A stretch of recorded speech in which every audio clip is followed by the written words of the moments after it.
এই দেখো বন্ধুরা, তোমরা তো নিশ্চয়ই ভাবছো এ বাবা এই আবার কি দেখাচ্ছে, সকাল সকাল কি খেয়ে দিয়ে কাজ পায় না। না বন্ধুরা, আমি সারাদিন অনেক কাজ করি, রান্না বান্না সব নিজে একা হাতে করি। সব যেমন করি তেমন নিচের দিকেও নিজেকে বা নিজের বরের খেয়াল দুটোই আমি নিজেই রাখি। হ্যালো এভরিওয়ান, গুড মর্নিং সবাইকে। আর আমি মৌসুমি তোমাদের সাথে নিয়ে চলে এসেছি আবার একটি নতুন ভিডিও। তো তোমাদের সবাইকে আমার চ্যানেলে আরও একবার স্বাগত জানিয়ে আজকের ভিডিওটা আমি এখান থেকে স্টার্ট করছি। আর আজ হলো রবিবার, সকাল 6টা বাজে। আর সারাদিনে কী করবো না করবো সেগুলোই তোমাদের সাথে শেয়ার করবো। তো চলো ভিডিওটা লাস্ট পর্যন্ত অবশ্যই কন্টিনিউ দেখতে থাকো। আর তোমরা যারা এখন আমাদের চ্যানেলে সাবস্ক্রাইব করেন অবশ্যই সাবস্ক্রাইব করে নাও। অনেক তো বকবক করে ফেললাম, ওই জন্য বকবক করার ফাঁকে আমি কাজটাও করে ফেলি। তার ফাঁকে আমি নিজেকেও একটু ফ্রেশ খেয়ে নেব। সকালবেলা উঠে নিজেকে আগে প্রায়োরিটি দেওয়াটা সবচেয়ে কাজ বেশি আমার মনে হয়। আমার মতে তো নিজেকে আগে প্রায়োরিটি দাও, তারপরে কাজকে প্রায়োরিটি দাও। সেই জন্য নিজে আগে ফ্রেশ হয়ে তারপরে লেগে গিয়েছি ঘর ঝাড় দিতে। আমার ঘর ঝাড় দিয়ে, মায়ের ঘর ঝাড় দিয়ে, তারপরে বাইরে যতটা যা নোংরা ছিল সব পরিষ্কার করে বাইরের দিক থেকে বস্তাগুলো ঝেড়ে নিয়ে এসে আবার জায়গার জিনিস জায়গায় রেখে দেবো। আমার জন্য তো সবসময় মনে হয় জায়গার জিনিস জায়গায় পরিপাটিভাবে থাকলেই তবে আমার মনটা যেন খুশি খুশি লাগে। তারপরে তো এদিকে চলে এসেছি আমি রান্নাঘরে এসেই আগে বরের সাইকেলটা বার করে আমি একদম এক সাইডে রেখে দিয়ে, না হলে এরপরে না যখন উঠোন ঝাড় দেবো তখন আমার আবার ঝামেলা পোহাতে হবে, আবার আরেক জায়গায় রাখতে হবে।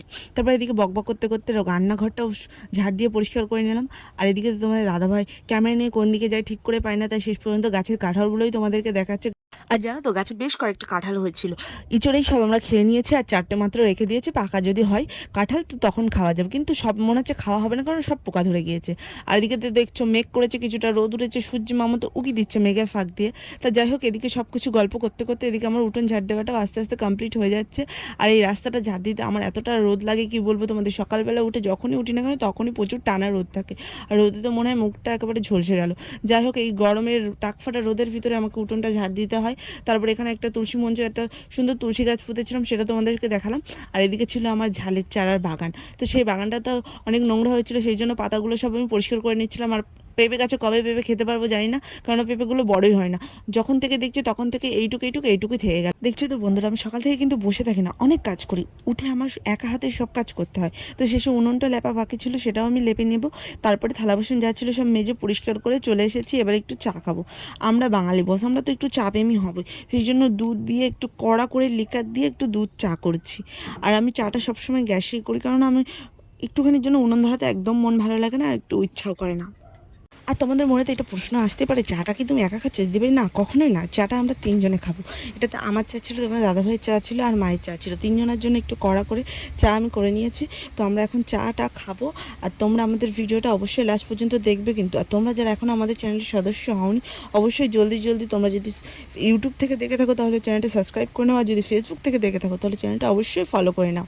আর দেখছো তো চায়ের কালারটা কত সুন্দর এসেছিলো। তো এদিকে চা খাওয়া দাওয়া শেষ করে এদিকে আমি একটু চলে এসেছি। আমার চুলে অনেক দিন ধরে একটু চুল উঠছিলো, সেই জন্য আমি একটা পেস্ট বানিয়েছিলাম, সেটা মেখে নিলাম।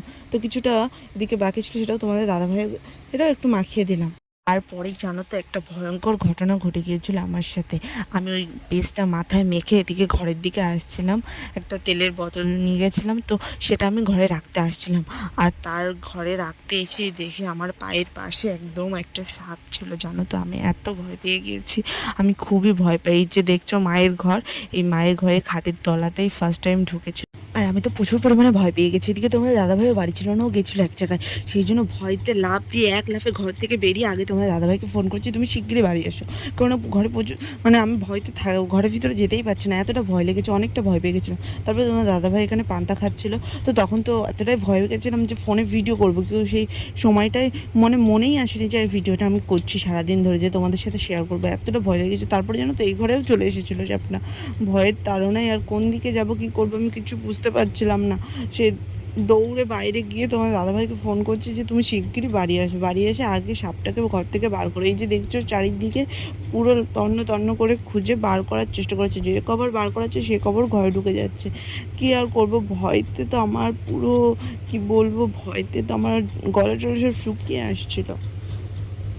তারপরে এদিকে তো ও আমার জন্য একটা রুটি এনেছিল, সেই রুটিটা আমি এই ঘরে বসে খাচ্ছিলাম। জানো তো এই ঘরে লাস্ট টাইম সাপটা ঢুকেছিল, কিন্তু সাপটা বেরানো আমরা দেখতে পাইনি।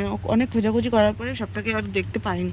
তো তোমাদের দাদাভাই পান্তা খাচ্ছিলো, আমার পান্তা খেলে অসুবিধা হয়, সেই জন্য তোমাদের দাদাভাই আমার জন্য রুটি এনেছিল। ভয়তে তো সারাদিন আজকে এই ঘরটাতে কাজ করতে হচ্ছিল। ভয় করে বসে থাকলে পেট তো আর কথা শুনবে না, তো সেই জন্য ভয়ে সব রান্না বান্না সেরে নিয়েছি। তো এখন খাওয়া দাওয়ার পালা, অনেকটাই বেলা হয়ে গেছে, সেই জন্য 3জনের জন্য এখন ভাত বেড়ে নিচ্ছি। অনেকটাই খিদে লেগে গেছে, সকালবেলা একটা পাউরুটি খেয়ে কত ততক্ষণ।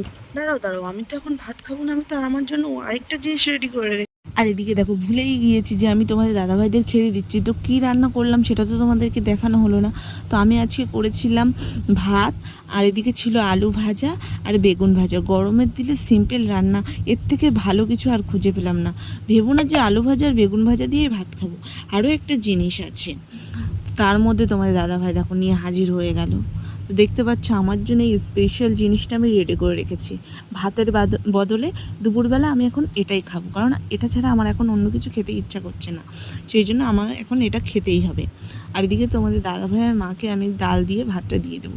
তো এখন গরম ছিল প্রচুর, সেই জন্য একটু টক ডাল করেছিলাম, আলু ভাজা বেগুন ভাজা। দুপুরে সিম্পল মেনু ছিল আজকে আমাদের এইটাই।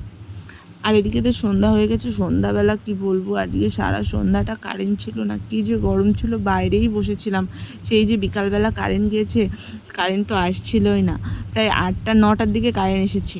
তারপরে তোমার দাদাভাই 11টার সময় বাড়ি এসেছে, একটা ঠান্ডা নিয়ে এসেছো। তো ঠান্ডাটা দেখে কী যে তৃপ্তি এসেছে মনে, কি বলবো তোমাদেরকে। তো এখানে আমি মায়ের জন্য গ্লাসে করে ঠান্ডাটা দিয়ে দিচ্ছিলাম, আর বোতলে আমার আর তোমাদের দাদাভাইয়ের জন্য রেখে দিচ্ছিলাম। তো এখানে আজকে একটু অল্প ছিল, সেই জন্য আমি ঠিক করে পাচ্ছিলাম না যে কতটা দেব।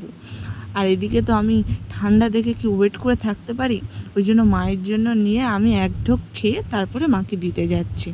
তো আমি আবার বলছিলাম যে হাত দিয়ে খুব সুন্দর হয়েছে আজকের কলাটা। এদিকে তো আমি মুখে হাত দিয়ে বসে পড়েছি অনেকগুলো বাজার ঘাট নিয়ে। আজকে তোমার দাদাভাই বাজার করে নিয়ে এসেছিলো। তো ফার্স্টে এখানে ছিল হাফ ট্রে ডিম। এই গরমে কে ডিম খায় আমি জানি না, আমার তো ডিম খেতে একদম ভালো লাগে না, কিন্তু তোমার দাদাভাই ডিম খেতে প্রচুর ভালোবাসে। ওর তো পার ডে যদি রাত্রে একটু ডিম ভাজা দেওয়া হয় ও খুব ভালো হয়, ওই জন্য হাফ ট্রে ডিম নিয়ে এসেছে। আমি বারণ করেছিলাম যে ডিম এখন আনতে হবে না, তবুও নিয়ে এসেছে। তো যাই হোক, নিয়ে যখন এসেছে, খেতে যখন ইচ্ছা করেছে কী আর করা যাবে, গরমের মধ্যে ইচ্ছা করলেও তো খেতে তো হবে। তারপরে এখানে ছিল একটু পুঁই শাক। তো আজকে পুঁই শাকটা ভালো পেয়েছিল, ওই জন্য নিয়ে এসেছিলো। আর এখানে একটু ছিল কুমড়ো। তো তোমার দাদাভাই কুমড়ো, পুঁই শাক আর যদি চিংড়ি মাছ হয় সাথে, খুবই তো খেতে ভালোবাসে। সেই জন্য এখানে ও বাজার থেকে টাটকা পুঁই শাক, একটু কুমড়ো নিয়ে এসেছো। তো তারপরে এখানে ছিল ভেন্ডি, ছিল পটল, ছিল বাজার করে, মানে বাজারে যা যা থাকে আর কি। আর এখানে ছিল লঙ্কা, কাঁচা লঙ্কা। আর এই ব্যাগের ভিতর ছিল পেঁয়াজগুলো আর আমি এখানে বার করছি না, প্যাকেট থেকে আমি একেবারে ডাইরেক্ট ওই ঝুড়িতে ঢেলে নেবো, সেই জন্য আর প্যাকেট থেকে পেঁয়াজগুলো দেখালাম না। আর এদিকে দেখো পটলগুলো খুবই টাটকা ছিল।